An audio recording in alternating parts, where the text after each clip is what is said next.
অশয়নে ভোজনে স্নান গোপস্থানে সদা সেৱা কৰোঁ আমি, তোমাক নেদেখি ৰাখি প্ৰাণ প্ৰভু কিমতে বৰ্তিব স্বামী। সাম্যক অমৃত, ইয়াত সাম্যক শব্দটো সংস্কৃতৰ পৰা সাম্যক শব্দৰ পৰা আহিছে। গতিকে সাম্যক মানে ভাল, শ্ৰেষ্ঠ। সাম্যকে অমৃত তোমাৰ চৰিত্ৰ, তোমাৰ চৰিত্ৰ সাম্যকভাৱে অমৃত, শ্ৰেষ্ঠ অমৃত। ইয়াতকে আৰু বেলেগ অমৃত নাই। শুনে মাত্ৰ যিটো নৰে, তোমাৰ চৰিত্ৰ কোনোবাই শুনাৰ লগে লগে তেওঁৰ প্ৰেম ভাৱ জন্ম হয় আৰু তেওঁ তোমাৰ চৰণ কেতিয়াও এৰিব নোৱাৰে আৰু বিষয়ৰ প্ৰতি তেওঁ নিজে নিজে বিৰক্ত হৈ যায়। বিষয়ৰ পৰা বিৰক্তি যদি নহয় এজন ব্যক্তি, তেতিয়াহ'লে তেওঁ ভোগী হ'ব। ভোগ প্ৰৱণতা তেওঁৰ জীৱনত বাঢ়িব, ভোগ কৰিব লাগে। ভোগ মানে ইন্দ্ৰিয়ৰ প্ৰতি সন্তুষ্টি হোৱাৰ ব্যৱস্থাসমূহ ভোগ বোলে। চকুৱে কি চাই ভাল পায়, আপোনাৰ চকুকেইটাই সেই বস্তু চাবৰ কাৰণে চকু উত্ৰাৱল হৈ থাকে, কিন্তু সেই দৃষ্টিটো আপোনাৰ মনোবৃত্তিৰ লগত সি কিন্তু সম্পৰ্কিত। তেওঁ কেনেকুৱা বস্তু দৃষ্টি দি ভাল পাব। গতিকে তেওঁৰ যদি মানসিকতা যেনেকুৱা, তেওঁ তেনেকুৱা বস্তু চাবৰ কাৰণে চকু উত্ৰাৱল হৈ থাকিব আৰু সেই বস্তু যেতিয়ালৈকে চকুক তেওঁ নেদেখুৱায় তেতিয়ালৈকে তেওঁ শান্ত নহয়। যদি তেওঁ ভবা অনুযায়ী তেওঁৰ চকুক তেওঁ দৰ্শন কৰাব পাৰে, সেইটো ভোগ বোলে। সেইটো চকুৰ তৃপ্তি হৈ গ'ল, চকুৰ ভোগ হৈ গ'ল, তেওঁ সন্তুষ্টি পালে। সন্তুষ্টি পোৱা নাই যদি তেওঁ বিষয় ভোগ কৰিছে, তেতিয়াহ'লে ইয়াতকেও আৰু বেলেগ ধৰণে দৃষ্টি দিবৰ কাৰণে তৃষ্ণা আৰু বাঢ়ি গ'ল।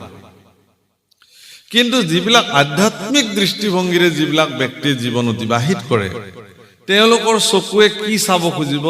ঈশ্বৰৰ ৰূপ। আৰু সেই ঈশ্বৰৰ ৰূপ তেওঁলোকে ক'ত চাব খুজিব? তেওঁৰ সন্মুখত বিদ্যমান হোৱা প্ৰতিটো ঘটতে ঈশ্বৰৰ স্বৰূপ দৃষ্টি দিবৰ কাৰণে তেওঁ ইচ্ছা কৰিব। অৰ্থাৎ আপুনি যদি মোৰ সন্মুখত উপস্থিত হয়, আপোনাক মই সাক্ষাৎ ঈশ্বৰ বুলি দৃষ্টি দিবৰ কাৰণে মোৰ চকুক মই বাধ্য কৰালো। এইটো মোৰ কাৰণে চকুৰ ভোগ। বুজিছেনে? কথাটো ধৰিব পাৰিছে নহয়? অলপ অসুবিধা হৈছে নেকি? ধৰা একদম কথাটো বুজিছে নে? কথাটো যে মোৰ দৃষ্টিত যদি আপোনাক মই ভগৱান বুলি লওঁ, যে এইজনটো সাক্ষাৎ ঈশ্বৰ, ভগৱানৰ ৰূপ তেখেত, আপোনাৰ চকুৱে এনেকুৱাকে দৰ্শন কৰিব অভিলাষ কৰি থাকে যে তাত বহুত ভকত গোট খাব, আজি সাক্ষাৎ ঈশ্বৰৰ বাংময় মূৰ্তি প্ৰতিষ্ঠা হ'ব, সুন্দৰ ঈশ্বৰৰ বাণীৰে নাম প্ৰসংগ হ'ব। গতিকে আপোনাৰ চকু, কাণ, নাক, শৰীৰ, ভৰি, হাত উত্ৰাৱল হৈ যাব লাগিব যে কেতিয়া সেই স্থানলৈ গৈ পাওঁ। হে জিভা সদা তোৰ মধুৰ ৰাখে প্ৰিয় মাত্ৰ, জানো তই ৰসৰ সাৰ। হে জিভা, তইতো সদায় ৰসৰ সাৰতে বিচাৰোতে তোৰ জীৱন গ'ল, তইতো জানো কি ৰসৰ সাৰ। কিন্তু তুমি হৰিনামৰ ৰস এবাৰ জীৱনত পান কৰিবাচোন, সমস্ত অমৃততকৈ অধিক সোৱাদযুক্ত সেই ৰস তুমি এবাৰ পান কৰি চাবা। সেইকাৰণে জিভাই যেতিয়ালৈকে কৃষ্ণনাম ৰস আপ্লুত নহয়, তেতিয়ালৈকে জিভাই পৃথিৱীৰ অন্য বিষয় ৰসকে সৰ্বশ্ৰেষ্ঠ ৰস বুলি গণ্য কৰে। মানৱ দেহাটো ক্ষণভংগুৰ, এদিন নিটো দেহা ভাঙি যাব, এই দেহা এদিন শেষ হৈ যাব। তাৰপিছত কিন্তু জিভাই আৰু ৰস আস্বাদন কৰিবলৈ সিও নাথাকিব, দেহৰ লগতে সিও বিলুপ্তি ঘটিব। মানৱ দেহা মাটিৰ ভাণ্ড, ভাঙলে হবে খণ্ডৰ খণ্ড। আমাৰ গোৱালপৰীয়া ভাষাত দেহা বিচাৰ কৰিছে, ভাঙলে দেহা জোড়া মিলবে না, ও একবার হরি বলো মন রসনা, মানব দেহের গৈরব কইর না। হে জিভা রচনা, হে জিভা তুমি এবাৰ মাত্ৰ হৰি বোলা, এই মানৱ দেহাটোক লৈ তুমি গৰ্ব কৰি থাকিব নালাগে তোমাৰ ভিতৰৰ মানুহটোক তুমি সোধা তুমি আচলতে কি ৰস পান কৰিবলৈ তোমাৰ মন যায় সৰুৰ পৰা মিঠা খাব ভাল লাগে মিঠা বস্তু হলে ভাল পাওঁ বাচ্চাবিলাককো আপুনি তিতা দিলে সি নাখায় এবাৰ খুৱাই দিলে দ্বিতীয়বাৰ আৰু সি মুখে নেমেলিব কিন্তু গোল্লাটো ভাঙি ভাঙি এটুকুৰকে দি থাওক 10 বাৰ হলে 10 বাৰে মুখখন মেলি দিব তাৰ মানে এই শিশু অৱস্থাৰ পৰাই জিভাখনে এনেকুৱা বিষয়ী ৰূপ সি লৈ ললে সি মানে গোল্লা বুলি কলে গোল্লা গোল্লা এইটো মিঠাই খোৱা বা বাচ্চাটো ধুনীয়াকে মুখখন মেলি দিব পোৱালিটো কিন্তু এইটো তিতা খোৱাচোন অকমান কান্দিব চিঞৰ বাখৰ কৰিব জোৰ জবস্তি মুখ মেলি খোৱাব লাগিব দৰব নাখায় মিঠা দিলে খাব কেলে সেইটো মানুহৰ দেহৰ বৈষয়িক চৰিত্ৰ সেইটো জ্ঞান বুদ্ধি নহওক লাগে কিন্তু শৰীৰটো এনেকুৱাকে গঢ় লৈ পৃথিৱীলৈ আহিছে এই শিশুটো জানে যে এইটো মোৰ কাৰণে খোৱা গতিকে অনিয়ন্ত্ৰিত এটা শিশুটোক কোনে নিয়ন্ত্ৰিত কৰিব তেওঁৰ পিতৃ মাতৃ কৰিব লাগিব তেতিয়াৰ পৰাই যে ই মুখখন টপৰ টপৰকে মেলি আছে কাৰণে আপুনি আপোনাৰ শিশুটোক এটা গোল্লা গোটেই খুৱাই দিব নেকি নিদিব আপুনি তাক তেতিয়াৰ পৰাই নিয়ন্ত্ৰিত কৰিব লাগিব পিছত যে কি হ'ব বোলে মই বৰ মৰমেৰে আপোনাৰ কাৰণে 10টা গোল্লা আনিছিলো আপুনি নাখালে বৰ দুখ পাম আপুনি মোক মাৰিব খুজিছে নেকি আপোনাৰ মৰমটো ল'বলেতো মোৰো ইচ্ছা আছে কিন্তু মই এতিয়া আপোনাৰ মৰমটো ল'ব নোৱাৰো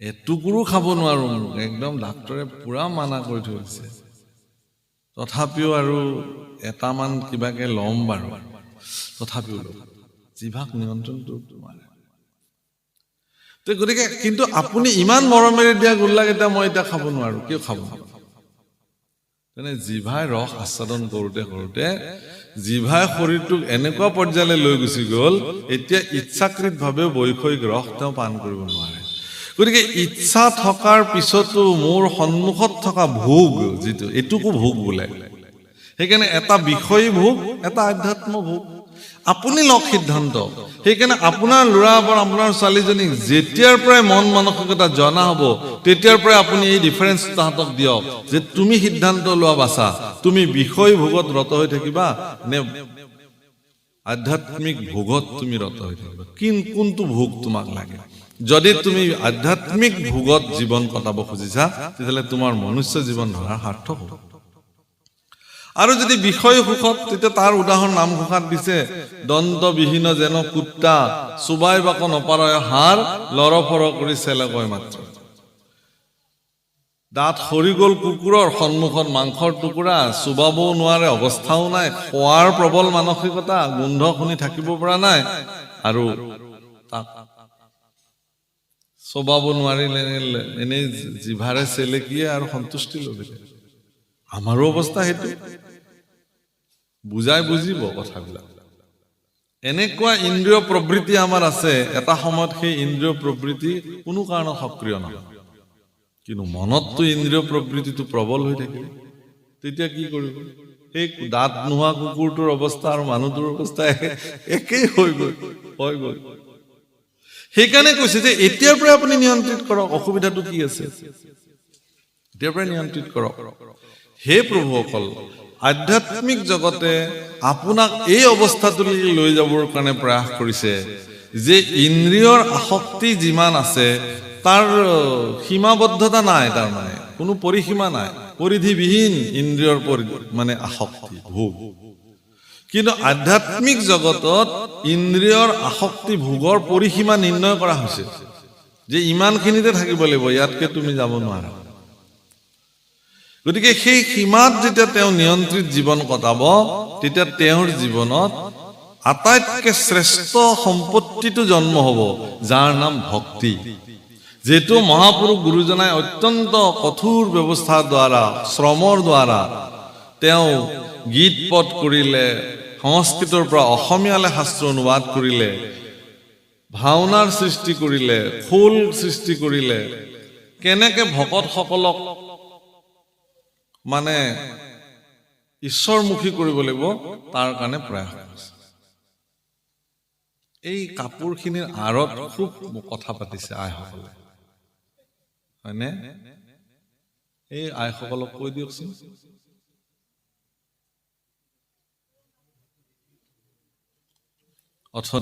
নৰেন দত্ত বাবজনাকে প্ৰমুখ কৰি গায়ন গাঁৱৰ ৰাইজসকলে এটা খৰচ কৰি পেলাই এটা যোগাৰ কৰিছে, বহুদিনীয়া এটা প্ৰয়াস।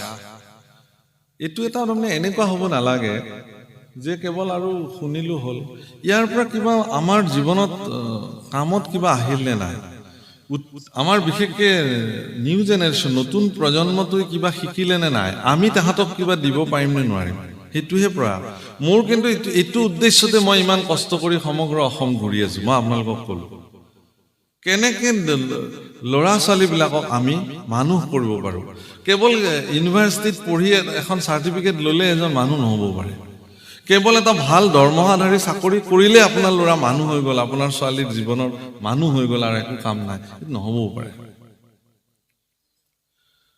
মানুহ তেতিয়া হ'ব মানুহৰ চৰিত্ৰ যেতিয়া তেওঁ জানে, মানুহ কেনেকে হয়, শাস্ত্ৰই কি কৈছে, সেইটো কাৰণে।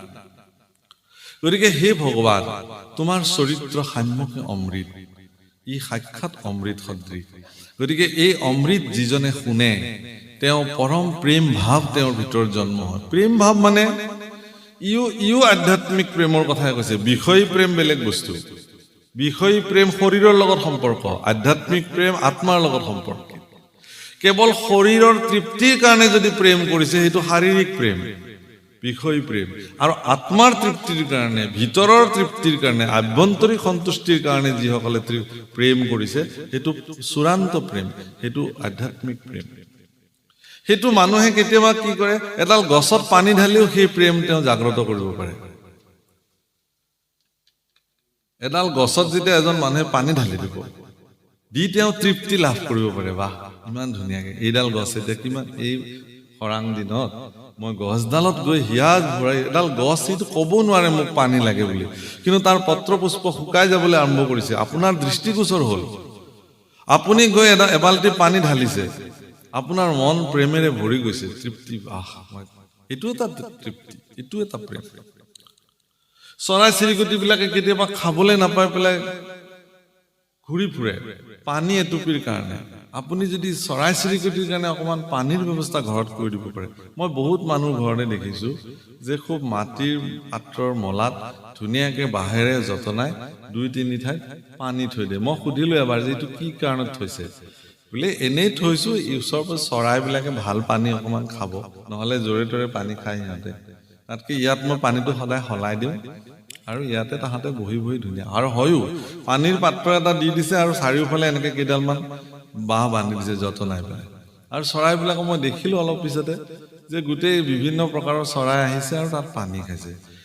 মই দেখিছিলো যে ইউটো এক প্ৰেম মানুহৰ মনত জাগৃত হোৱা, ইউটো এক প্ৰকাৰ প্ৰেম, হয় নে নহয়? যে চৰাইকেইটাই পানী খালে নে নাখালে মোৰনো কি আহে যায়, কিন্তু চৰাইকেইটাই আহি যেতিয়া হেঁপাহ পলোৱাই পানী খাইছে, তেওঁৰ অন্তৰখন ভৰি পৰিছে। ইও এক প্ৰেম। শাস্ত্ৰই ইয়াকো জাগ্ৰত কৰিবৰ কাৰণে কৈছে, বুজিছে নহয়? সেইকাৰণে যেতিয়া ঈশ্বৰৰ গুণ শুনিব মানুহে, প্ৰপঞ্চ দৃষ্টিত সকলোতে ঈশ্বৰৰ অস্তিত্ব যেতিয়া মানুহে দেখিব, তেতিয়া তেওঁ কি কৰিব, তোমাক আৰু কেতিয়াও এৰিব নোৱাৰে। তোমাৰ সেৱাতে তেওঁ নিমগ্ন হৈ থাকিব। ৰাম শয়নে ভোজনে কৃষ্ণ আৰ মই পিন্ধু সাৰ বস্ত্ৰ অলংকাৰ, তোমাৰ উচিষ্ট খায়া দহাই আছু চিত্ত কিনো বিপৰীত, তৰিবু দুষ্ট মায়া। হে ৰাম জ্ঞানী গণে দুখে ইন্দ্ৰিয় কদমী, কাম ক্ৰোধ মোহ জিনি, যিটো ব্ৰহ্মপদ পাৱৈ প্ৰভু পুনু, তাহাৰো আছে বিঘিনি। তালে যাব লগ পাম। জ্ঞানীগণে অৰ্থাৎ যিবিলাক আপোনাৰ ঋষি সন্ন্যাসী আছে তেখেতলোকে অত্যন্ত কষ্ট কৰি পেলাই তেওঁলোকে পত্ৰ পুষ্প ফল ভক্ষণ কৰি তেওঁলোকে সাধনা কৰে কিন্তু মায়াৰ এনেকুৱা প্ৰচণ্ড প্ৰভাৱ যে তেওঁলোকো এৰি নিদিয়ে তেনেকুৱা পৰম তপস্বীবিলাকে তেওঁলোকৰ সাধনাৰ পৰা বিচলিত হোৱাৰ উদাহৰণ শাস্ত্ৰত অনেক আছে যিজন ঋষিয়ে ঘৰ দুৱাৰ কাপোৰ কানি টকা পইচা মান মৰ্যাদা সকলো পৰিত্যাগ কৰি অৰণ্যলৈ গৈ কেৱল ঈশ্বৰ সাধনাত বিলীন হৈ আছে তেওঁলোককো মায়াই এনেকুৱা প্ৰচণ্ড প্ৰভাৱে তেওঁলোকক তাৰ পৰা বিচলিত কৰি দিয়ে আৰু আপুনি মই কোন কথা আমিতো একদম বিষয়তে মজি আছো ঘৰ সংসাৰ ল'ৰা ছোৱালী চাকৰি ব্যৱসায় নহলে আমাক নহয় সমাজততো এতিয়া এনেকুৱা এটা বাতাবৰণ নিৰ্মাণ হৈ গৈছে সেই বাতাবৰণটোৰ কাৰণেও আচলতে মানুহ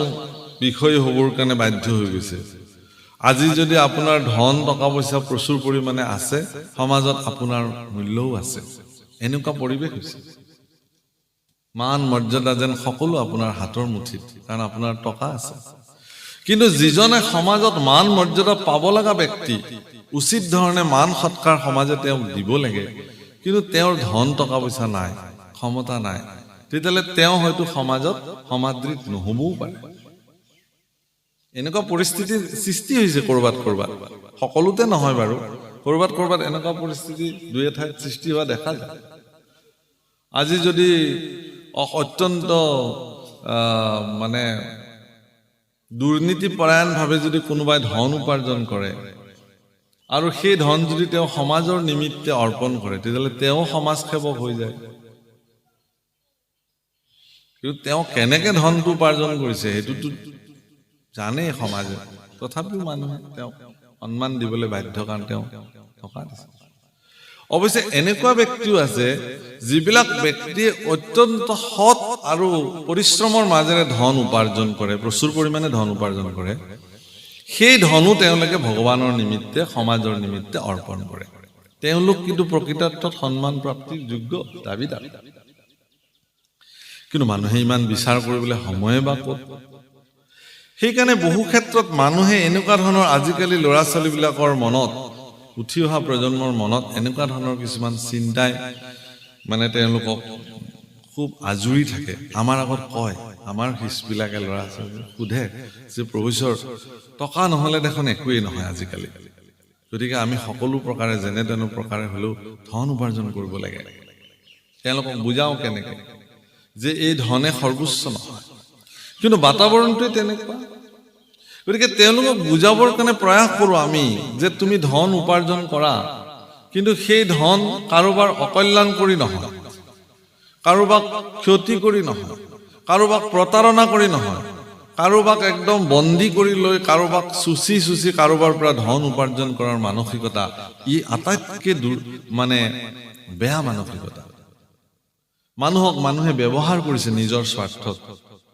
তেনেকৈ চলিছে মানুহ কিন্তু শাস্ত্ৰত এই কথাটো কৈছে যে আপুনি সেই ধন উপাৰ্জন কৰক যাতে আপোনাৰ উপাৰ্জিত ব্যৱস্থাত কাৰো অকল্যাণ নহয় আৰু সৎভাৱে কৰা উপাৰ্জন আপুনি জগতৰ কল্যাণৰ কাৰণে নিশ্চয় এটা পাৰ্ট আপুনি ব্যৱহাৰ কৰিব পাৰিব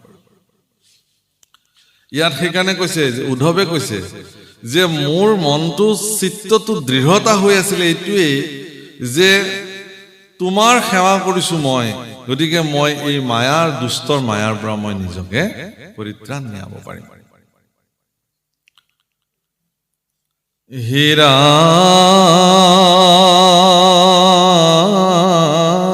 ৰাম আমি মহামোহ গৃহবাসী সুখে সংগলয়া ভকতৰ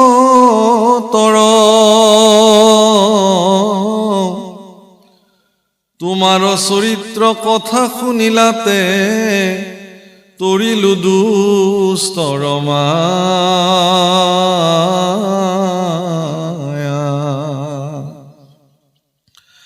তজু পাদ পদ্ম হৃদয়ে ধৰিয়া গাইব গুণ নাম গীত এতেকে মুকুতি অপ্ৰয়াসে পাইব হেনেকে আছিল চিত্ত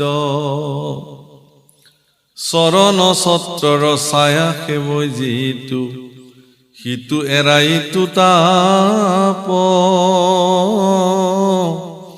হে নপাও এৰি খনেকো নিজিবু সংগে নিয়মো কবাপ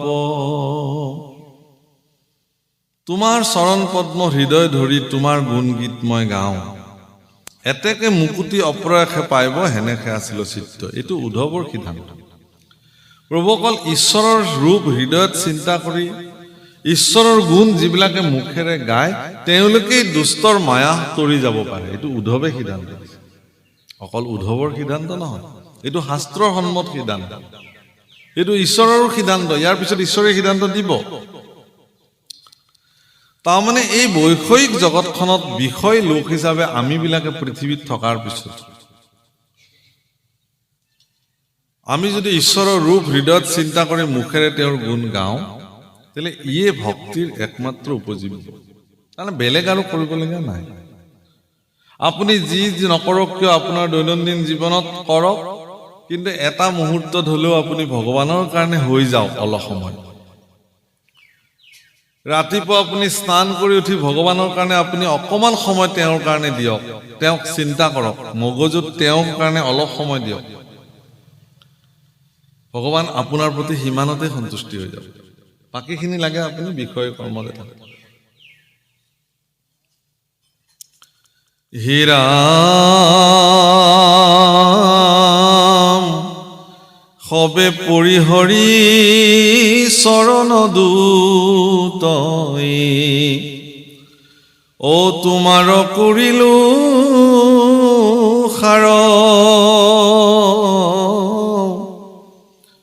তুমি এৰিলাতে ঐ বন্ধু মাধৱ দিনতে দেখো আন্ধাৰ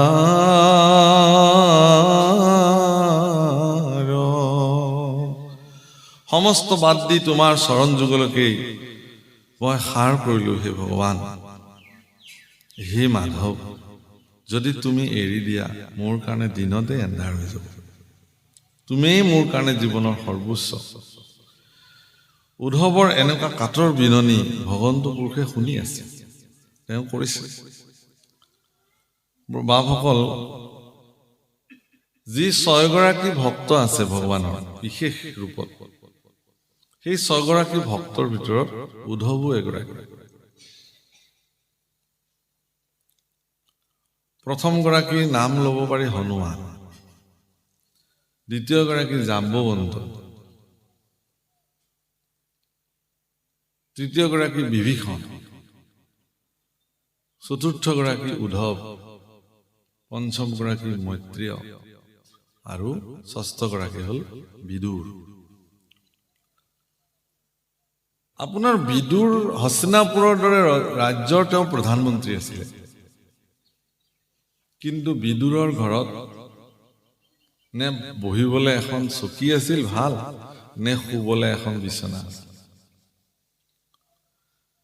তেওঁ ৰাজকীয় সাধন তেওঁৰ জীৱনত প্ৰাপ্তি আছিল যোগ্য আছিল তেওঁ মানে আজিৰ তাৰিখত এগৰাকী প্ৰধানমন্ত্ৰী যি ধৰণৰ সুবিধা পায় হস্তিনাপুৰ এগৰাকী এখন পৰাক্ৰমী দেশ হস্তিনাপুৰৰ প্ৰধানমন্ত্ৰী হিচাপে তেওঁ সম্পূৰ্ণ ৰাজকীয় কোৱাৰ্টাৰ বা যিটো আমাৰ প্ৰাসাদ ৰাজকীয় সা সুবিধা সকলো তেওঁ প্ৰাপ্তি আছে কিন্তু তেওঁ হেবোৰ কেতিয়াও নললে তাক গুৰুত্বই নিদিলে এইবিলাক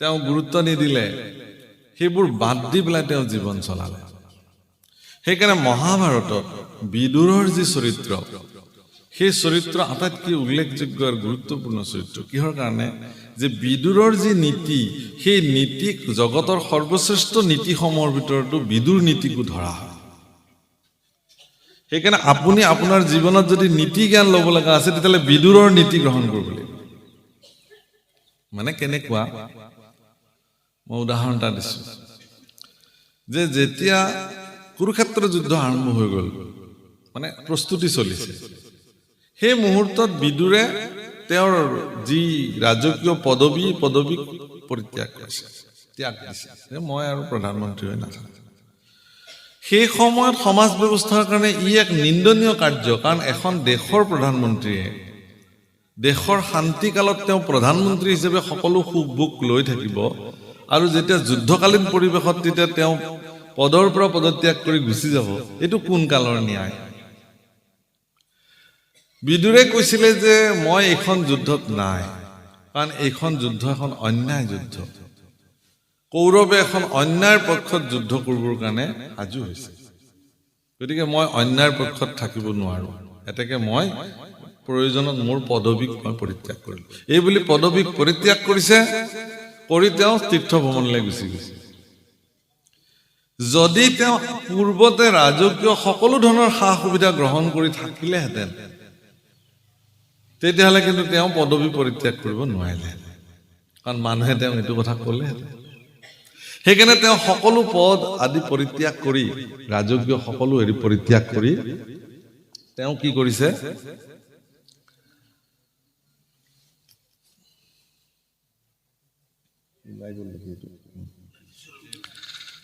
কৰিছে,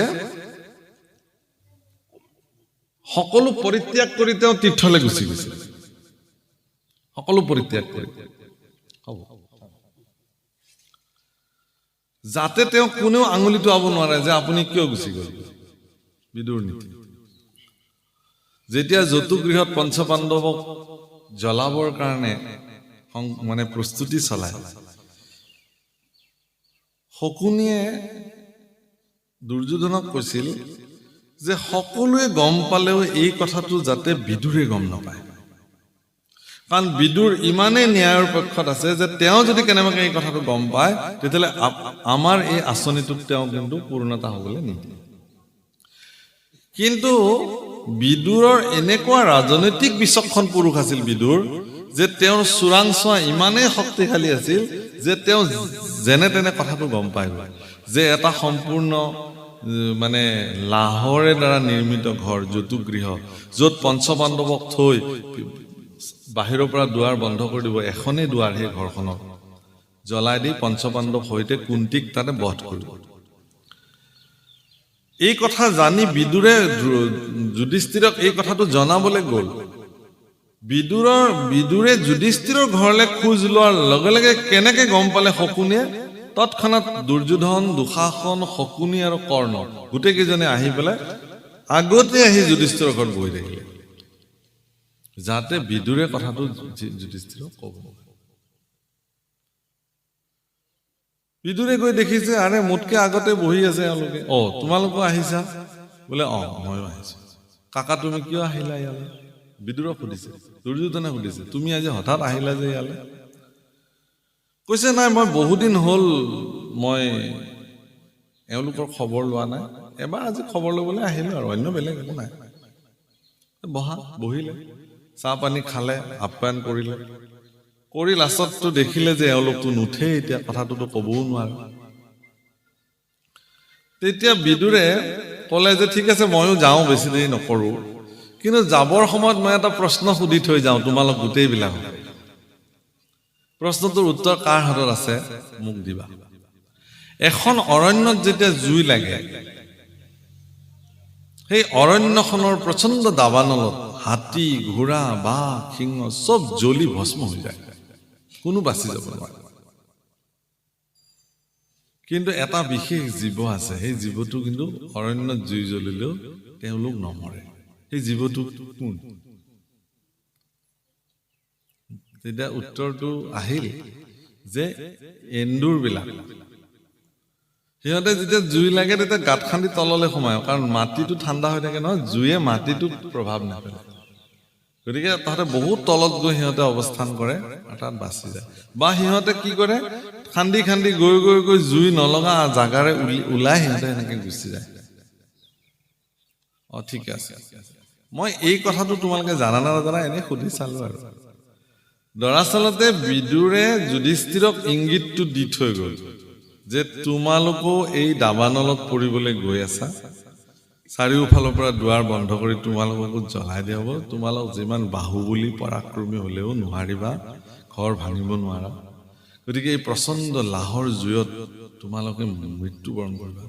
তাতকে উপায়টো এটাই আছে, এইটো হ'ল কি তলেৰে গাঁত খান্দি এই ঘৰটোৰ পৰা পলায়ন কৰিব লাগিব। এই বিদুৰ নীতি। আৰু যিজন ব্যক্তিক গাঁত খান্দিবৰ কাৰণে বিদুৰে প্ৰেৰণ কৰিছিল, তেওঁৰ হাতত এটা পিঞ্জৰাত এটা এন্দুৰ ভৰাই যুধিষ্ঠিৰক উপহাৰ দিবৰ কাৰণে পঠিয়াই দিছিল। আৰু সেই পিঞ্জৰাটো লৈ আহিছিলে, আহি কৈছে যে এইটো মহাৰাজ যুধিষ্ঠিৰক উপহাৰ দিবলৈ আহিছো। কোনে পঠিয়াইছে? বোলে বিদুৰে পঠিয়াইছে। যুধিষ্ঠিৰ প্ৰচণ্ড বুদ্ধি সম্পন্ন লোক আছিল, সেইকাৰণে যুধিষ্ঠিৰ বুজি পালে কথাটো। ঠিক আছে, তোমাৰ কামটো তুমি কৰা। সেইকাৰণে মজিয়াৰ পৰাই গাঁত খান্দি সেই অৰণ্যৰ দুৱাৰেৰে গাঁত খান্দি উলিয়াই দিলে ৰাতিৰ ভিতৰতে। ৰাতি ঘৰ জুই জ্বলিলে আৰু সেই গাঁতে গাঁতে গৈ তেওঁলোকে প্ৰাণ ৰক্ষা কৰিছিল। গতিকে বিদুৰৰ এই যে নীতি, মই এই কথাটো কোৱাৰ প্ৰয়োজনীয়তাটো এইটোৱেই যে পাণ্ডৱ পৃথিৱীত জীয়াই থাকিব লাগিব। কাৰণ বিদুৰ কোন? স্বয়ং ধৰ্মৰ অৱতাৰ, যমৰ অৱতাৰ, ধৰ্মৰাজ মানে বিদুৰ। আকৌ যুধিষ্ঠিৰ ধৰ্মৰ অৱতাৰ। ভগৱান কৃষ্ণই ধৰ্ম ৰক্ষা কৰিবৰ কাৰণে পৃথিৱীলৈ আহিছে। গতিকে ভগৱান কৃষ্ণই কাক কাক হাতত লৈ পেলাই ধৰ্ম ৰক্ষাৰ আঁচনি কৰিব, সেই আঁচনি কৰা তালিকাখনত পঞ্চপাণ্ডৱৰ নামো সন্নিৱিষ্ট হৈ আছে। এই কথা ধৰ্মই জানে। প্ৰভুসকল, আজি যে আপোনালোকে এই কামত যিসকলে ইয়াত সহযোগিতা কৰিছে, এইবিলাক কামত লাগি ছাতি আছে, ঈশ্বৰে তেওঁলোকক নিৰ্ণয় কৰে আছিল এনেধৰণৰ সমাজৰ কল্যাণকাৰী কামত কাক কাক লোৱা হ'ব। তেওঁলোক নিৰ্বাচিত হৈ যায় ভগৱানৰ দ্বাৰা। সেইকাৰণে তেওঁলোকে আহি ইয়াত কাম কৰিছে, বেলেগে কৰা নাই। আপোনালোকে নাভাবিব, এই অনুষ্ঠানত যিসকলে লাগি ছাতি কাম কৰিছে তেওঁলোক পৰম সৌভাগ্যৱান। কাৰণ পৰোক্ষভাৱে হ'লেও ভগৱানৰ পৰা তেওঁলোক দৃষ্টিত নিৰ্বাচিত লোক, যে মোৰ কৰ্মৰ কাৰণে তোমালোক নিৰ্বাচিত হৈছা। গতিকে পঞ্চপাণ্ডৱক ভগৱানে তেওঁলোকক মানে ধৰ্ম প্ৰতিষ্ঠা, অধৰ্মৰ বিনা, সন্তসকলৰ পালন, এই তিনিটা বিশেষ উদ্দেশ্যৰ কাৰণে তেওঁলোক ভগৱানৰ সহযোগী হিচাপে নিৰ্ণীত। তেওঁলোকৰ পত্নী দ্ৰৌপদী হ'ব লাগিব, যজ্ঞত জন্ম দিছে, যাজ্ঞশ্ৰেণী দ্ৰৌপদী। সেইকাৰণে তেওঁলোকৰ কাৰণে আনিছে যে দ্ৰৌপদীহে পাৰিব, বেলেগে নোৱাৰে। গতিকে সকলো আঁচনি ভগৱানে নিৰ্মাণ কৰি ৰাখে। সেইকাৰণে বৰ্বৰিক বুলি এজন বীৰ পুৰুষ আছিল, তেওঁ কুৰুক্ষেত্ৰ যুদ্ধত যুদ্ধ কৰিবৰ কাৰণে আহিছিল। পৰম পৰাক্ৰমী বৰ্বৰিকক ভগৱান কৃষ্ণই ক'লে, তুমি কাৰ পক্ষত যুঁজিবলৈ যাবা? বোলে মই কৌৰৱৰ পক্ষত যাম। বোলে কৌৰৱৰ পক্ষত যোৱাৰ আগতে তুমি মোক সন্তুষ্টি কৰিব লাগিব। সন্তুষ্টি তেওঁ ভগৱানক কৰিলে কেনেকে? নিজৰ ডিঙি কাটি তেওঁ সন্তুষ্টি কৰিলে ভগৱানক। ভগৱান তেওঁৰ প্ৰতি খুব প্ৰসন্ন হৈ গ'ল। কি লাগে কোৱা? বৰ্বৰিকে ক'লে যে হে প্ৰভু, মই কুৰুক্ষেত্ৰ যুদ্ধত যিহেতু আহিছিলো, মইতো ভাগ ল'ব নোৱাৰিলোৱে, কিন্তু মই কুৰুক্ষেত্ৰ যুদ্ধখন চাবৰ মন আছে। সেইকাৰণে বৰ্বৰিকৰ অকল মুণ্ডটো, চিহ্ন মুণ্ডটোৱে গোটেই 18 দিনীয়া যুদ্ধখন এটা নিৰ্দিষ্ট স্থানৰ পৰা ভগৱানৰ কৃপাত চাই থাকিলে দিব্য দৃষ্টিৰ দ্বাৰা। সেইকাৰণে যুদ্ধ সমাপ্তিত এদিন পঞ্চপাণ্ডৱক লগত লৈ ভগৱান বৰ্বৰিকৰ ওচৰলৈ গ'ল। বৰ্বৰিকৰ চিহ্ন মুণ্ডই খুব আনন্দৰে থকা দেখিলে যুদ্ধ চোৱাৰ পিছত। কৃষ্ণ পুৰুষে ক'লে যে হে বৰ্বৰিক, তুমিতো যুদ্ধ চালা? বোলে চালা। অৰ্জুনে কৈছে হে বৰ্বৰিক, তুমি যে যুদ্ধখন চালা, এই যুদ্ধখনৰ কৃতিত্ব কাৰ? কোনে দৰাচলতে এইখন যুদ্ধ জয় কৰিলে? তুমিতো দেখিছা। মানে অৰ্জুনৰ মনৰ ভাৱনাটো এইটোৱে আছিল যে তেওঁ গাণ্ডীৱধাৰী অৰ্জুন, কুৰুক্ষেত্ৰ যুদ্ধৰ মুখ্য ভূমিকা তেওঁৱে গ্ৰহণ কৰিছে। গতিকে বৰ্বৰিকে নিশ্চয় তেওঁকে ক'ব যে তোমাৰ কৃতিত্ব আৰু যশস্য কুৰুক্ষেত্ৰ যুদ্ধৰ মূল কৃতিত্ব। কিন্তু অৰ্জুনৰ এই কথাত বৰ্বৰিকে খুব হাঁহিলে চিহ্ন মুণ্ডটো। কিয় হাঁহিছা তুমি? কৈছে এইখন যুদ্ধই নহয়, এই গোটেই যুদ্ধখনৰ মূল মালিক কৃষ্ণ। ইয়াত কোনেও যুদ্ধ কৰা নাই, চব তেওঁৱে কৰিছে। একেলগে 18টা দিনত একেলগে 18 অক্ষৌহিণী সেনাৰ ভিতৰত 11 অক্ষৌহিণী কৌৰৱৰ পক্ষত আছে। পৃথিৱীৰ ভাৰ হৰণ কৰিবৰ কাৰণে 18টা দিনত 11 অক্ষৌহিণী সেনা আৰু ইফালেও বহু সেনা, একেলগে বহু অক্ষৌহিণী সেনা তেওঁ কি কৰি পেলাইছে? নিধন কৰিছে ভগৱান কৃষ্ণ। তেওঁৰ আঁচনি এইটো পৃথিৱীক কেনেকে তেওঁ ভাৰৰ পৰা মুক্ত কৰিব।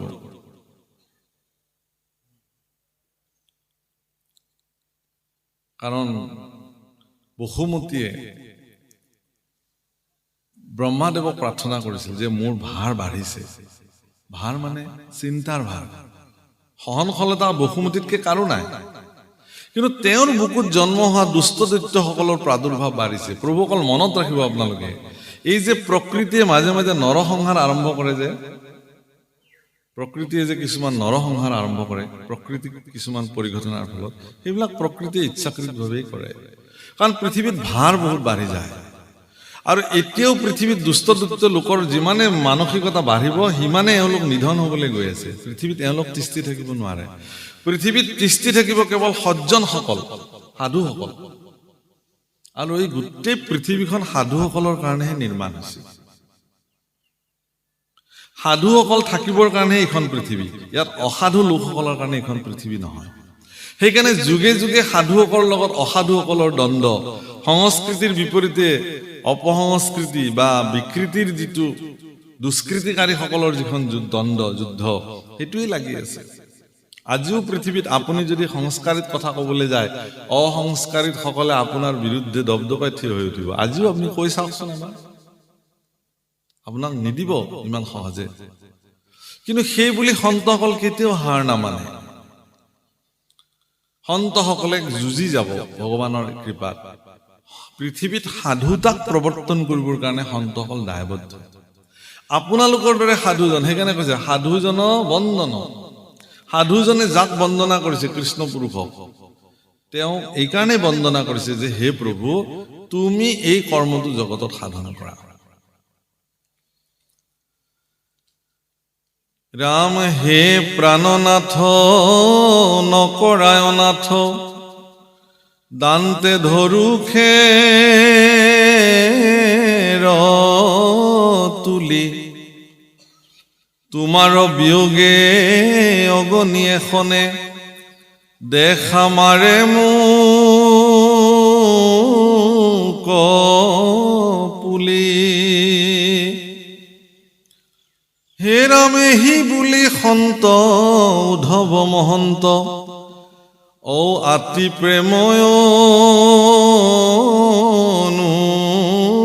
অনুৰাগে, অনেক কাতৰ কৰিয়া কান্দন্ত, পৰিয়া কৃষ্ণ আগে। চৰণত পৰি কান্দিবলৈ ধৰিলে উদ্ধৱে যে হে প্ৰভু, হে প্ৰাণনাথ, মই দান্তে খেৰ তুলিছো। দান্তে খেৰ তোলা মানে মাটিত যদি এডাল খেৰ বা তৃণ এডাল যদি পৰি থাকে, তাক দাঁতেৰে তুলিবলৈ হলে মানুহজন সম্পূৰ্ণ দণ্ডৱত পৰিব লাগিব, তাৰপিছতে তাক তুলিব পাৰে। আৰু দাঁতেৰে খেৰডাল কামুৰি ধৰালৈকে তেওঁ একো বাক্য নকয়। তাৰমানে মোৰ কবলগীয়া শেষ, মই অৱনত হলো, তোমাৰ ওচৰত সমৰ্পিত হলো। অখণ্ডিত সদা শুদ্ধ চৈতন্য শক্তিৰ বলে, মোৰ প্ৰভু নাৰায়ণে, তুমি দূৰ কৰিয়াছা মায়া। অখণ্ডিত চৈতন্য শক্তিৰ দ্বাৰা ভগৱানে সৰ্বদা মায়াক নিবাৰণ কৰি ৰাখিছে। কিন্তু সেই অখণ্ডিত সদা শুদ্ধ চিত্তৰ যদি আপুনি প্ৰৱেশ কৰিব নোৱাৰে, তেতিয়াহ'লে মায়া আপোনাৰ পৰা কেতিয়াও বিচ্ছিন্ন নহয়। গতিকে ভগৱানৰ ভক্তিৰ যিটো প্ৰবাহিত ধাৰা, সেই মহাপুৰুষসকলে নিৰ্মাণ কৰা ভগৱানৰ ভক্তিৰ ধাৰাটোত আপুনি নিজে স্থান পান অৱগাহন কৰি সৰ্বদা তাত বিলীন হৈ থাকিব লাগিব। তেতিয়াহে আপুনি অসন্তজনৰ অসন্ত চিত্ৰ আদিৰ পৰা আপুনি নিজক আঁতৰাই ৰাখিব পাৰিব। তাৰ বাহিৰে নোৱাৰে, কেতিয়াও নোৱাৰে, সম্ভৱেই নহয়। যি কি নহওক, ইয়াত সেইকাৰণে কৈছে যে হে প্ৰাণনাথ, মই দান্তে খেৰ ধৰিলো, তোমাৰ বিয়োগে মোৰ ভিতৰখন যেন পুৰি পেলাইছে। মই তুমি অবিহনে থাকিব নোৱাৰো, অন্য সকলো বেলেগ কথা। এই বুলি সন্ত উদ্ধৱ মহন্ত অতি প্ৰেম অনুৰাগে, উদ্ধৱক সন্ত বুলি কৈছে ভাগৱতে, উদ্ধৱক মহন্ত বুলি কৈছে ভাগৱতে। উদ্ধৱ মহন্ত। প্ৰভুসকল আমাক আপোনালোকে মহন্ত বুলি কৈছে, কিন্তু আমি মহন্ত হ'ব পাৰিছোনে নাই এইটো প্ৰশ্নবোধক। নিজকে সন্দেহ, আমি মহন্ত হ'ব পাৰিছো জানো? দৰাচল মহন্ত হোৱাটো ইমান সহজ জানো? সত্ৰাধিকাৰৰ আসন আসীন হোৱাৰ পিছত সমাজে মহন্ত বুলি উপাধি দিছে, সত্ৰ সমাজ। কিন্তু মহন্তক প্ৰৱৰ্তাই ৰখাটো বহুত টান কাম। উদ্ধৱক কিন্তু ভাগৱতে মহন্ত বুলি কৈছে, উদ্ধৱ মহন্ত হয়। বসুদেৱক মহন্ত বুলি কৈছে, বসুদেৱ সন্ত, পুৰুষ মহন্ত। বসুদেৱ মহন্ত কেনেকে মহন্ত? যে বসুদেৱৰ যিটো চাৰিত্ৰিক বিশ্লেষণ, উদ্ধৱৰ যিটো ঈশ্বৰৰ প্ৰতি ভক্তিপৰায়ণ দৃষ্টি, সেইবিলাক দৃষ্টি দেখি পেলাই তেওঁলোকক মহন্ত বুলি কৈছে। গতিকে পৃথিৱীত মহাপুৰুষেও মহন্ত পাতিছিল। এইকাৰণে মহন্ত পাতিছিল যাতে এইসকল মহন্তসকলৰ জীৱন চৰ্চাক তেওঁলোকে অৱগাহন কৰি যাতে নিজৰ চৰিত্ৰত প্ৰত্যেকজন ব্যক্তিয়ে সন্ত পুৰুষ হৈ থাকিবৰ কাৰণে প্ৰেৰণা পায়। সেইকাৰণে কেৱল মহন্ত এজন ব্যক্তি নহয়, আপোনালোকো মহন্ত। যদি ভগৱানৰ ভক্তসকলৰ এই চৰিত্ৰ, এই দৃষ্টিভংগী আপোনালোকে যদি জীৱনত ধাৰণ কৰে, আপোনালোক মহন্ত। সকলোকে মহন্তই বোলা হয় আচলতে। গতিকে হে প্ৰভু, এই বুলি উদ্ধৱ মহন্তই অতি অনুৰাগে তেওঁক কাতৰ কৰিবলৈ ধৰিলে। আৰু নয়নৰ নীৰ ধাৰাই বহৈ শোকত আকুল ভাৱে কতহু কাকুতি কৰিয়া কান্দন্ত ধৰিয়া কৃষ্ণ পাৱে। অ ইহে নয়ৰু ন চৰণ দুখানি তেজি জীৱকো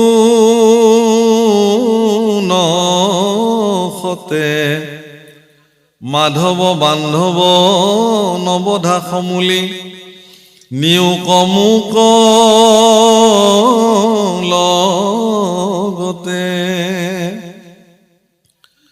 হে ৰাম এহি বুলি পাৱে পৰিয়া কান্দন্ত অনেক কাৰুণ্য ভাৱে দশো দিশ দুখে দেশন্ত আন্ধাৰ চেতন নাহি কে গাৱে। হে ৰাম ভকতৰ দুখ দেখি ভগৱন্ত ভৈলন্ত নেত্ৰ সজল অসন্তোষে কিছু চপৰাইলা মাথ সংকোচ মুখ কমল। উদ্ধৱৰ দৰে মহন্ত, উদ্ধৱৰ দৰে ভক্তৰ কাতৰ প্ৰাৰ্থনাত ভগৱানৰ জীৱনত এটা বিশেষ পৰিঘটনা। ভগৱানে কান্দিবলগীয়া নাই, কাৰণ ভগৱানটো স্থিতপ্ৰজ্ঞ, স্থিতপ্ৰজ্ঞতাৰ মূৰ্তমান প্ৰতীক ভগৱান। ভগৱান স্থিৰ, কোনো কাৰণত ভগৱান আৱেগ বিভল্ল নহয়। কিন্তু আজি উদ্ধৱৰ কাৰুণ্য বচনে ভগৱানৰো চকুত চকু পানী আনি দিছে। এইটো বহুত ডাঙৰ। ভগৱানৰো নেত্ৰ সজল হৈ গল। হে প্ৰভু, ভগৱানে তেওঁৰ যিখিনি নিয়ম, সেই নিয়ম তেওঁ জগতত প্ৰৱৰ্তাই ৰাখিবৰ কাৰণে ইমান সিদ্ধহস্ত যিটো ভাবিব নোৱাৰে। কিন্তু ভক্তৰ কাৰণে তেওঁৰ সেই কোনো নিয়মৰ সিদ্ধান্তক তেওঁ কেতিয়াও নামানে। তেওঁ অবিকৃত হৈ থাকে, নিৰ্বিকাৰ হৈ থাকে, অথচ ভক্তৰ কাৰণে তেওঁ আজি বিকাৰগ্ৰস্ত হৈ গল। ভক্তৰ কাৰণে তেওঁ আজি বিভল্ল হৈ গল। ভক্তৰ কৰুণ প্ৰাৰ্থনাত তেওঁৰো নেত্ৰ সজল হৈ গল। সেইকাৰণে ভক্তসকল অবিধি কিংকৰ, প্ৰভুসকল মনত ৰাখিব। কোনো বিধিয়ে ভকতসকলক বান্ধিব নোৱাৰে। ভকতসকলে যি নিয়মৰ মাজেৰে চলে সেইটোৱেই বিধি। বাকী সকল বিধি কিংকৰ, ভকত অবিধি কিংকৰ। হৰি নাম কীৰ্তনত নাহি কাল দেশপাত্ৰ নিয়ম সংযময় কবিধি সেইকাৰণে আমি বিলাকে সব একলগ হ'ব লাগে এতিয়া আমি দৃঢ় সংকল্প ল'ব লাগে যে মহাপুৰুষে যি ব্যৱস্থা কৰি থৈ গ'ল সেই ব্যৱস্থাক আমি কোনো কাৰণত এৰিব নালাগে প্ৰভু যি এক ঈশ্বৰক আত্মসমৰ্পণ কৰাৰ যি ব্যৱস্থা ইয়াত আপুনি কাকো আপুনি ঠিকা দিব নালাগে মোৰ হৈ আপুনি ভক্তি কৰি দিয়ক নালাগে আপুনি নিজেই কৰিব পাৰে আপুনি নিজে নাম গাওক আপুনি নিজে পাঠ কৰক আপুনি নিজে ভগৱানৰ ওচৰত কান্দি কান্দি প্ৰাৰ্থনা কৰক আপুনি নিজে ভগৱানৰ ওচৰত যি আনিছে তাকে শৰাই হিচাপে নিবেদন কৰক মানে প্ৰসাদ হিচাপে তাক গ্ৰহণ কৰক নিজেই কৰক কাকো নালাগে আপোনাৰ চিত্ত শুদ্ধ হ'লেই হ'ল সব শুদ্ধ হৈ যাব অত্যন্ত কপট আৰু অশুদ্ধ চিত্তৰ মানুহে ফালি ফুটালৈ যিমান বেশভূষাৰে নাহক কিয় তেওঁ অৰ্পণ কৰা নিবেদন ভগৱানে গ্ৰহণ নকৰিব পাৰে কিন্তু আপোনাৰ যদি হৃদয়ত অত্যন্ত সৰল সহজ মনোবৃত্তি আছে মই মানে এটা খুব ৰসাল কাহিনী কওঁ প্ৰায় কৈছো আপোনালোকে হয়তো কিছুমানে মোৰ ইউটিউব চেনেলত শুনিছে যে এখন ঘৰৰ এজন খুব খোৱা ল'ৰা আছিলে খাই আৰু ভাল পায় পৰিয়ালৰ লোকে ভাবিলে যে যদি ই বাচি থাকে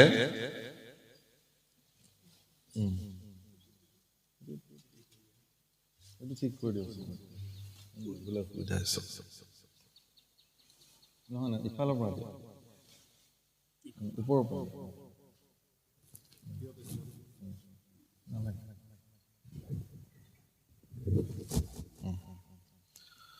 যে সেই ল'ৰাটো সদায় খাই ভাল পায়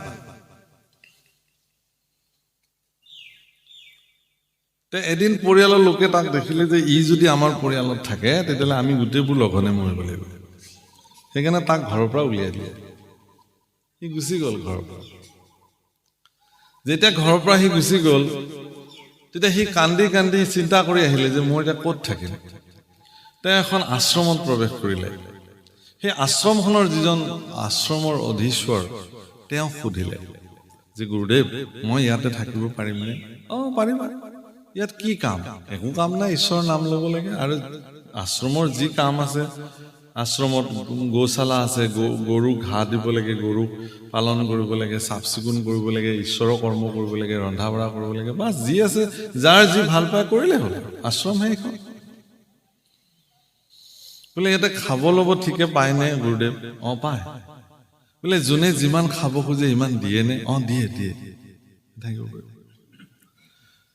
গতিকে তেওঁ দেখিলে যে তাত তেওঁ ঠিকেই আছে তেওঁ ধুনীয়াকে খাইছে সুন্দৰকে এদিন তেওঁ দেখিছে যে কোনো মানুহ ৰান্ধনশাললৈ যোৱা নাই তাতো ভোক লাগি আহিছে শেষত সি গুৰুদেৱক গৈ সুধিলে যে গুৰুদেৱ আজি কি খোৱা লোৱাৰ ব্যৱস্থা নাই নে বোলে আজি নাই আজি একাদশী ব্ৰত আজি কোনেও নাখায় ভগৱানেও নাখায় নে বোলে আজি ভগৱানকো দিয়া নাযায় আজি একাদশী ব্ৰত আছে ব্ৰত ভাঙিলে ভগৱানকো দিব নিজেও খাব বোলে মই কি কৰিম বোলে তুমিও একাদশী পালন কৰিব লাগিব আজি খাবলৈ দিয়া নহয় বোলে গুৰুদেৱ মই যদি একাদশী পালন কৰোঁ তেতিয়াহ'লে দ্বাদশীটো মই দেখাই নাপাম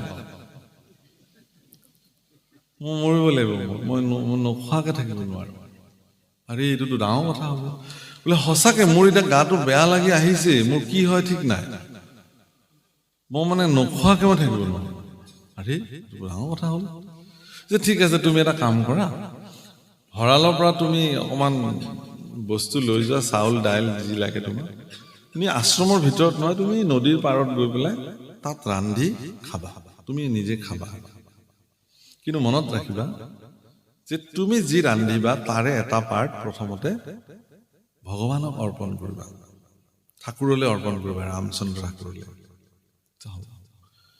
এই বুলি তেওঁ কি কৰিলে খাদ্য বস্তু লৈ গৈ আৰু নিজে কোনোদিনে ৰান্ধিও পোৱা নাই খায়ো মানে নিজে সেনেকে নাখায় ৰান্ধি বেলেগে দিলে খায় সেইদিনাখন আৰু উপায় নাপায় পেটৰ ভোকত আৰু নিজে নিজে ৰান্ধিছে ৰান্ধি বাঢ়ি এতিয়া ভগৱানক কেনেকে ভোগ লগাব লাগে এইটোতো নাজানে প্ৰভু অকল ভগৱানক ভোগ লগোৱা এটা প্ৰক্ৰিয়া আছে ভোগ মানে আপুনি যে আজি শৰাই নিবেদন কৰিছে ইয়াকো ভোগ লগোৱা বুলি কয় ভগৱানক। খালি মহাপুৰুষ শংকৰদেৱ গুৰুজনাই আমাৰ ইয়াতে ভোগৰ ব্যৱস্থাটো বেলেগ কৰিলে, ভাৰতবৰ্ষৰ অন্যৰ লগত নিমিলে।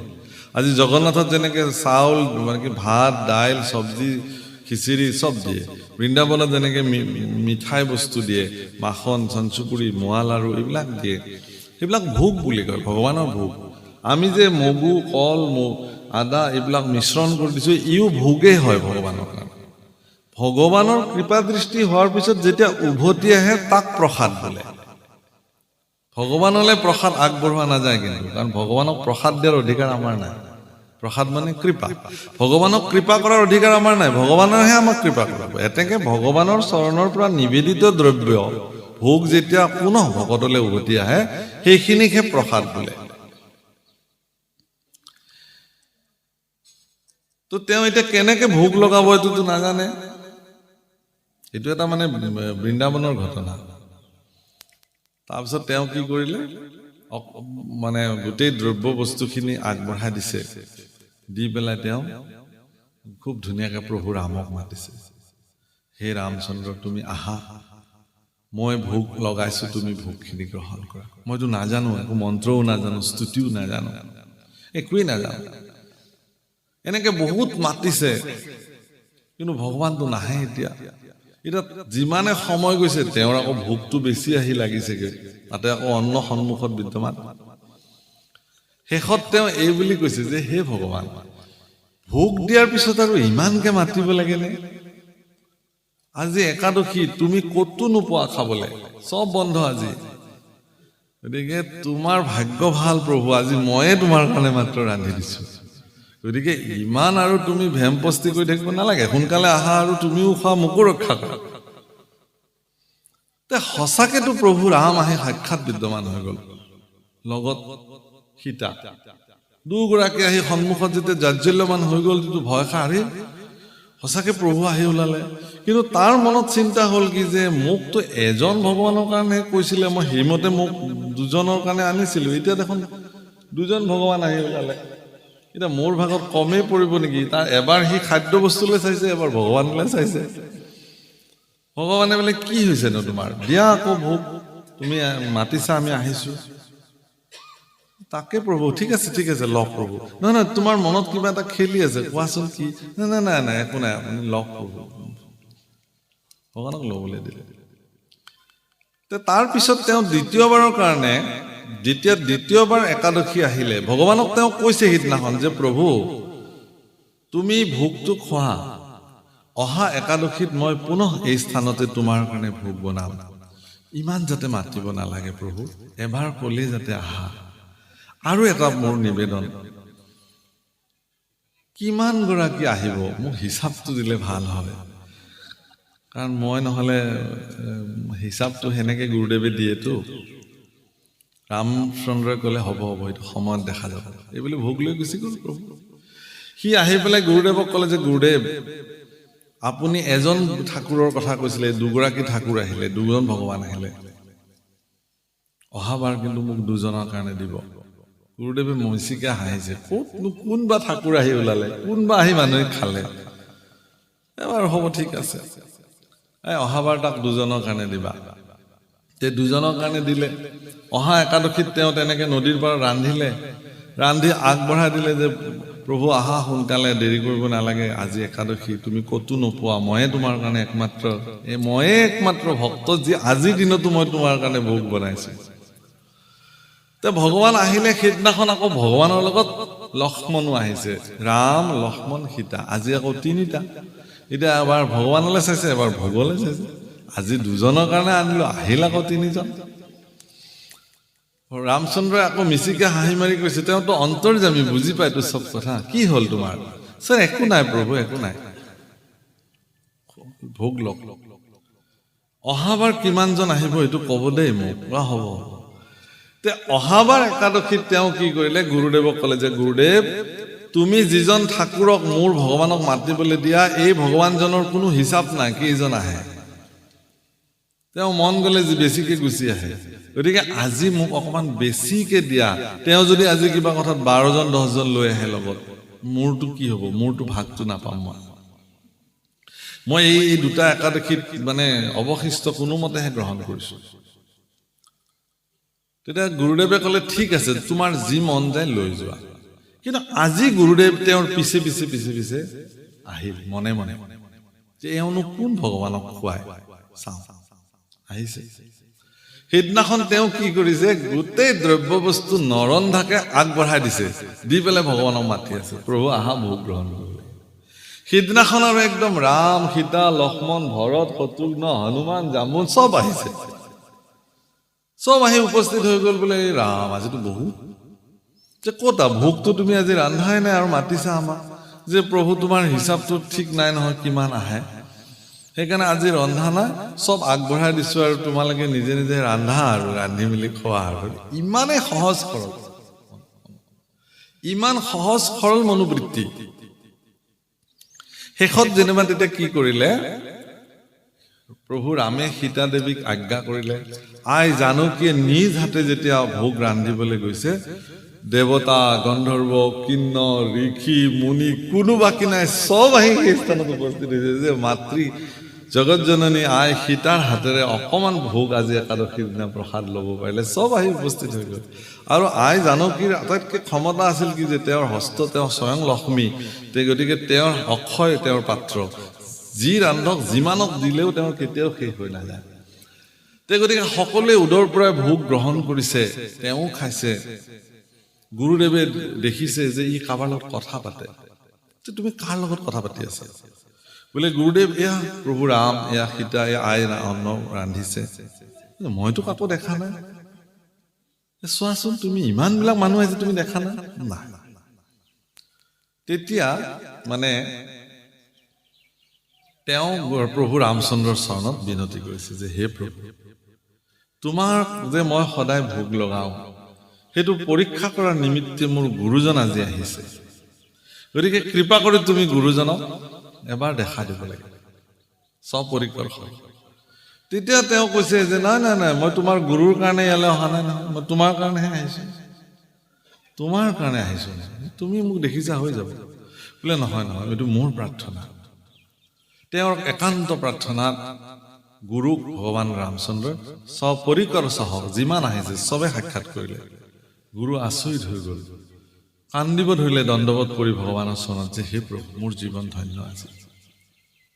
কৈছে যে গুৰুৰ কৃপাত শিষ্যই ঈশ্বৰ দৰ্শন কৰে, এই কথা আমি জানো, কিন্তু আজি এনেহে ভাগ্য যে শিষ্যৰ কৃপাত গুৰুৱে ভগৱান দৰ্শন হলে।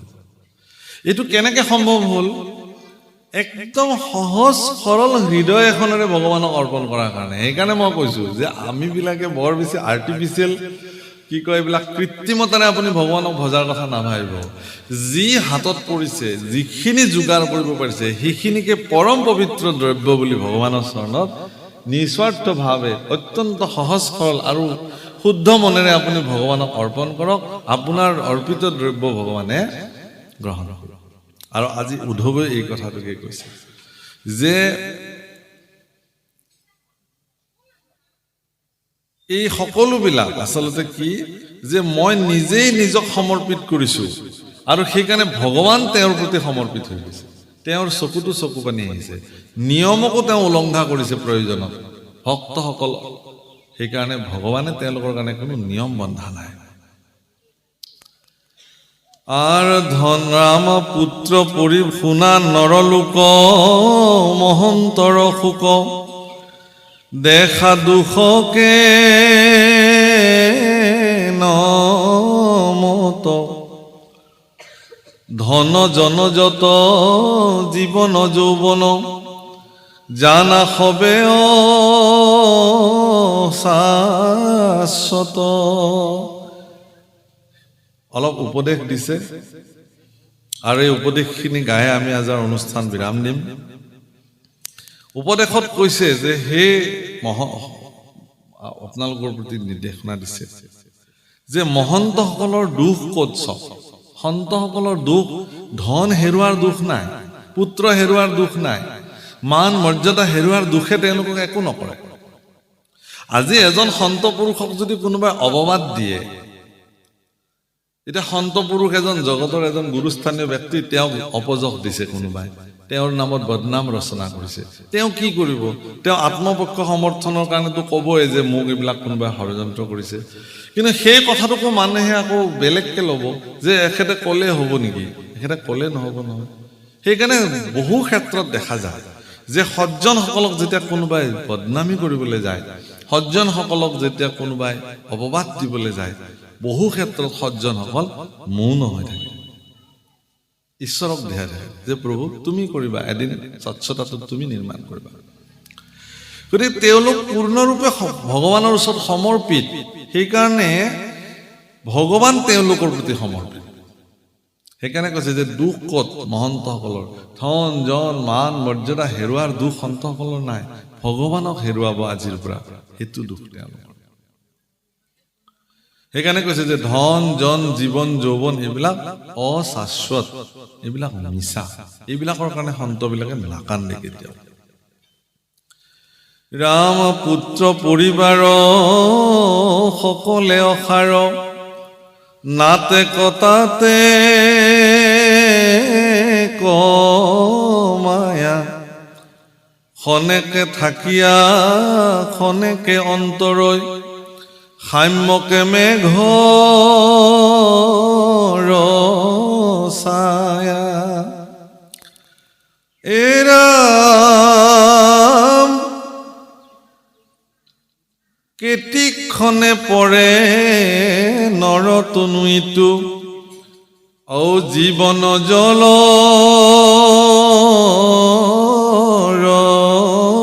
ৰেখা, সততে চিন্তিও কৃষ্ণৰ চৰণ, মৰণ এভুনে দেখা। মৰণটো চাওক, সকলোৰে সন্মুখত মৰণ বিদ্যমান হৈ আছে, গতিকে কৃষ্ণ চিন্তা কৰিবই লাগিব। জীৱনটো পানীৰ জলৰ ৰেখা বুলি কৈছে, কেতিয়া ই বিনাশ হৈ যায় কোনেও ক'ব নোৱাৰে। ৰাম দেৱে তীৰ্থে যাক তাৰিবে নোৱাৰৈ, পাতে কত গৈলা তল, হৰি নাম পাইলে তেখনে উদ্ধাৰে, দেখা ভকতিৰ বল।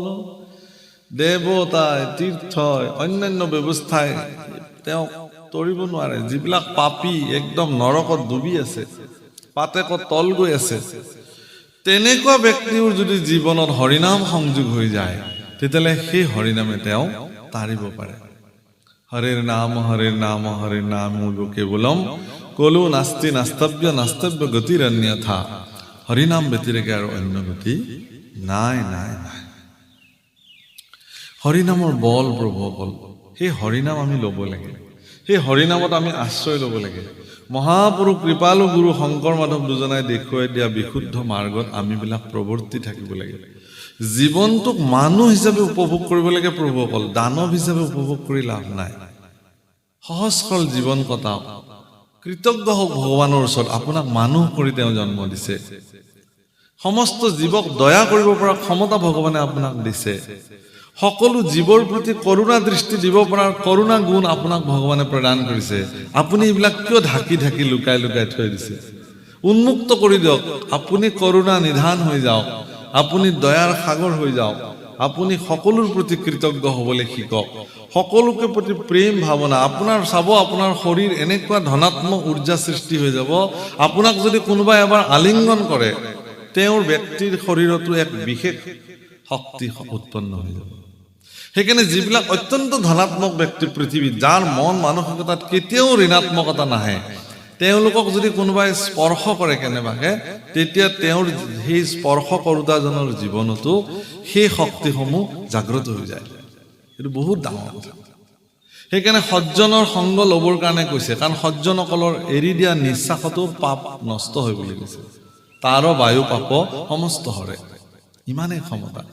সেইকাৰণে মোৰ এইটোৱে নিবেদন যে আপোনালোকে নিজে বিচাৰ কৰি চাওক, শাস্ত্ৰ পঢ়ক, কীৰ্তন পঢ়ক, নামঘোষা পঢ়ক, ভাগৱত পঢ়ক, গুৰুজনাৰ বাণীসমূহ পঢ়ক, বৰগীতসমূহ গাওক, ভাওনাত আপোনালোকে দেখিছে ঈশ্বৰ কেনেকৈ নিৰ্ণয় কৰা হৈছে, জীৱ জগতৰ প্ৰতি কেনেকৈ কল্যাণকাৰী দৃষ্টি দিয়া হৈছে। গীতাত কৈছে যে অদৃষ্ট্বা সৰ্বভূতানাম, সকলো ভূতৰ প্ৰতি আপুনি হিংসা শূন্য জীৱন কটাওক, আপুনি প্ৰেমৰ মূৰ্তি হৈ যাওকচোন মানুহ আপুনি। এনেকুৱা জীৱন আৰু সেন্থৰে দ্বিতীয়বাৰ নাপায় আৰু ভাগৱতেও কৈছে এই কথা। আৰু যে মানুহ হৈ পৃথিৱীত আহিব আপুনি এই কথা ভাবিবই নোৱাৰে। গতিকে আপুনি মানুহ হৈ পৃথিৱীখনলৈ আহিছে, এই দুদিনীয়া জীৱনটোত আপুনি জাত পাত, উচ্চ নীচ, ভেদ, ধনী দুখীয়া, এইবিলাক ভেদাভেদ চব বাদ দি দিয়ক। মানুহ হিচাপে সকলোৱে সকলো আঁকোৱালি লওক। এটা সুন্দৰ জীৱন, হৰি ঈশ্বৰ সকলো কাৰণে, দুখীজনৰ কাৰণেও ভগৱান, সুখীজনৰ কাৰণেও ভগৱান, দৰিদ্ৰজনৰ কাৰণেও ভগৱান, ধনীজনৰ কাৰণেও ভগৱান, পৰম শিক্ষিতজনৰ কাৰণেও ভগৱান, মূৰ্খজনৰ কাৰণেও ভগৱান, দৈত্যৰ কাৰণেও ভগৱান, অসুৰৰ কাৰণেও ভগৱান, দেৱতাৰ কাৰণেও ভগৱান, ভগৱান চবৰ কাৰণে। গতিকে আমিবিলাকে গুৰুজনাই দেখুৱাই থোৱা আৰ্হিৰ পৰা কোনো কাৰণত বিচলিত যাতে নহওঁ, তাৰ প্ৰতি দৃঢ়তা হ'ব লাগে। আমাক ধুনীয়া নামঘৰ দি থৈ গৈছে। নামঘৰটো এখন বিশ্ববিদ্যালয় ক্ষেত্ৰ, য'ত আমি জীৱন কষ্টিশীলত ঘঁহি ঘঁহি জীৱন গঢ়িব পাৰোঁ, আদৰ্শ শিকিব পাৰোঁ। নামঘৰৰ মজিয়াত গুৰুজনাৰ আদৰ্শত জীৱন সুন্দৰ কৰিব পাৰোঁ, অসুবিধা একো নাই আমাৰ, মাত্ৰ সদিচ্ছাৰ প্ৰয়োজন। গতিকে আমাৰ মাজত থকা এই যিবিলাক ভিন্ন মনোবৃত্তি, কোনে কি কৰিছে, কোন ক'ত গ'লে, কোন অসুচি হয়, অশুদ্ধ হয়, অশুদ্ধ হয়, এইবিলাক কথা বাদ দিব লাগে আৰু এতিয়া, হয়নে? কোনোবাই কোনোবাৰ মংগলজনক অনুষ্ঠানত কোনোবা গ'লে কোনোবা অসুচি হ'ব, এনেকুৱা কথা ক'তো গুৰুজনাই লিখি থৈ যোৱা নাই। সকলোৰে মংগলজনক অনুষ্ঠান আমাৰ কাৰণে চব শ্ৰদ্ধেয় এইটো। গতিকে আমিবিলাকে কেতিয়াও বিচলিত হ'ব নালাগে। আৰু আটাইতকৈ ডাঙৰ কথা কি হ'ল, পৃথিৱীত ধাৰ্মিক ব্যক্তিসকলৰ পৰিচয় সহনশীলতা।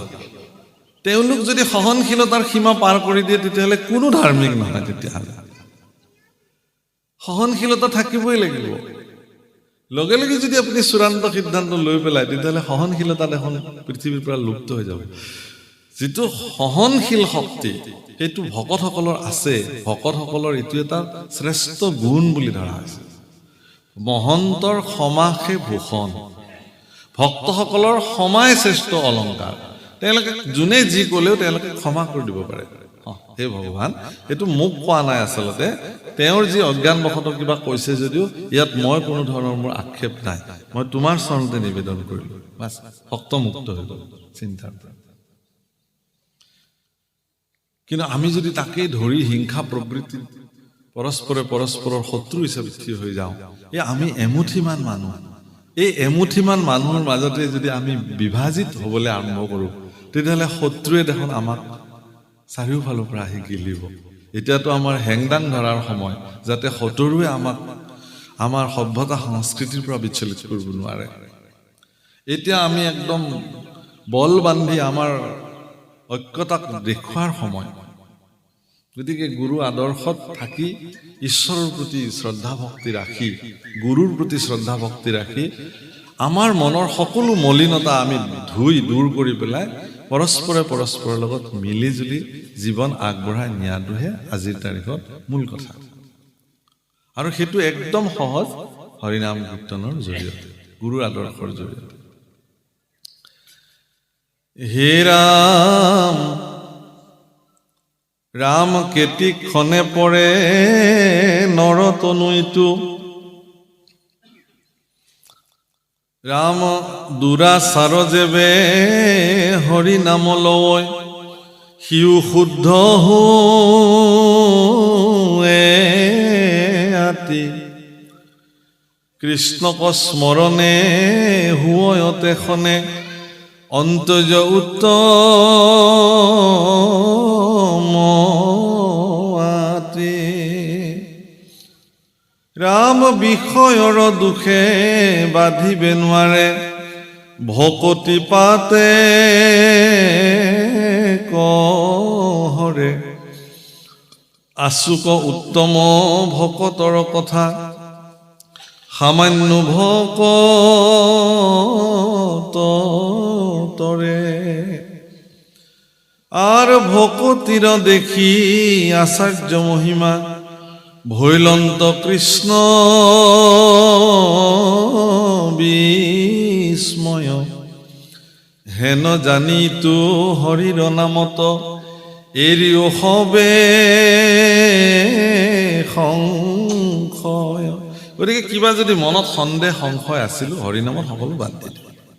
হৰিনামত কোনো সংশয় ৰাখিব। হৰিনামে তাৰিব তাৰিব তাৰিব নিশ্চিত। যি পৰীক্ষিতে এদিন মৰিলো মৰিলো বুলি ভাগৱত শুনিছিল, সেই পৰীক্ষিতে শেষত কি বুলি কৈছে যে মই তৰিলো তৰিলো তৰিলো।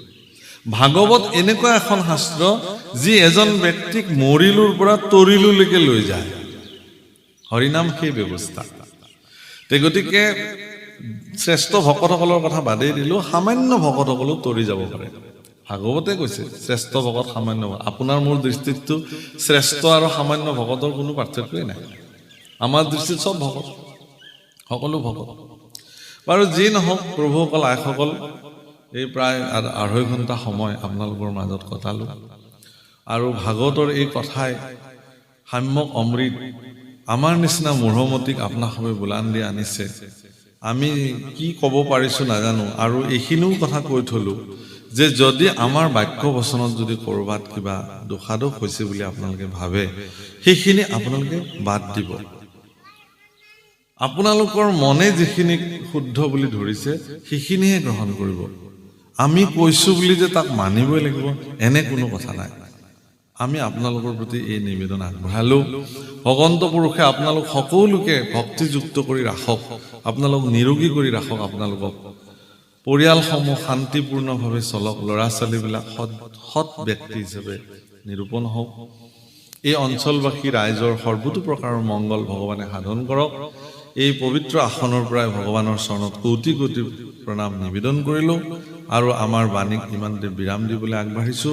শেষৰ পদভাগ গাই আমি আমাৰ অনুষ্ঠান সামৰিছো। বিশেষভাৱে আমাৰ এই পৰিয়ালটি, যিটো নৰেন্দ্ৰ দত্তৰ পৰিয়াল, আমাৰ মানস বা আমাৰ গয়া ৰাইজ, সকলোৰ প্ৰতি মই কৃতজ্ঞ হলো যে আমাৰ নিচিনা এগৰাকী অজ্ঞানী মূঢ়মতীক কৃষ্ণ কথা কোৱাৰ সুযোগ আজি ইমান ধুনীয়া বাতাবৰণ এটা নিৰ্মাণ কৰি দিলে আৰু আমিও নিজকে ধন্য হলো। আচলতে আপোনাৰ খবৰ দৰে সজ্জনসকলক দৰ্শন পোৱাটো আমাৰ কাৰণে ভাগ্য বুলি আমি ভাবোঁ। কাৰণ আপোনালোকৰ দৰে পৰম সজ্জনসকল যদি জগতত নাথাকিলহেঁতেন, কৃষ্ণ কথা জগতত প্ৰৱৰ্তি নাথাকিলহেঁতেন। আপোনালোকৰ ভিতৰত জাগ্ৰত হৈ থকা কৃষ্ণ কথাৰ প্ৰতি থকা সদিচ্ছাই আচলতে আমাৰ নিচিনা ভক্তসকলক কৃষ্ণ কথা ক'বৰ কাৰণে বাধ্য কৰাইছে, আমাক এই পৰিৱেশত থাকিবৰ কাৰণে প্ৰেৰণা দিছে। গতিকে এই প্ৰেৰণা সৰ্বদা দি থাকিব, যাতে কৃষ্ণ কথা কৈ গোটেই জীৱন অতিবাহিত কৰিব পাৰোঁ। এই প্ৰাৰ্থনাৰে আজিৰ অনুষ্ঠান সামৰিবলৈ লৈছো। আৰ দেৱৰ পৰম ঈশ্বৰ মাধৱ ধৰ্মৰ ঈশ্বৰ নাম সুদৃঢ় বিশ্বাসে কৰি নিৰন্তৰে ডাকি বোলাৰা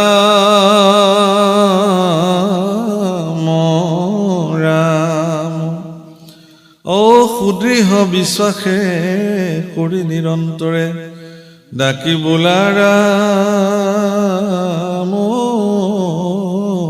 ৰাম হৰি ৰাম ৰাম কৃষ্ণ শংকৰ গুৰু হৰি ৰাম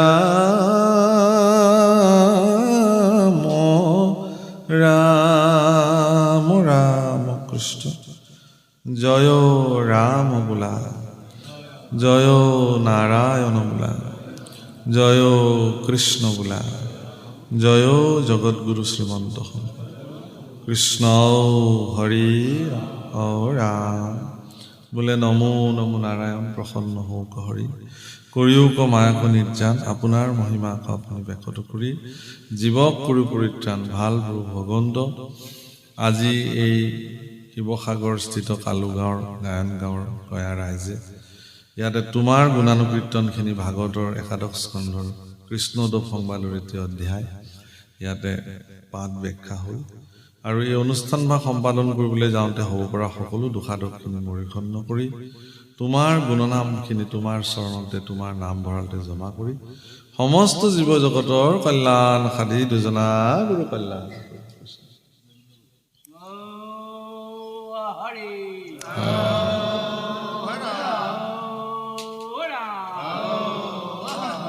হৰি সন্তোষৰ কৃষ্ণ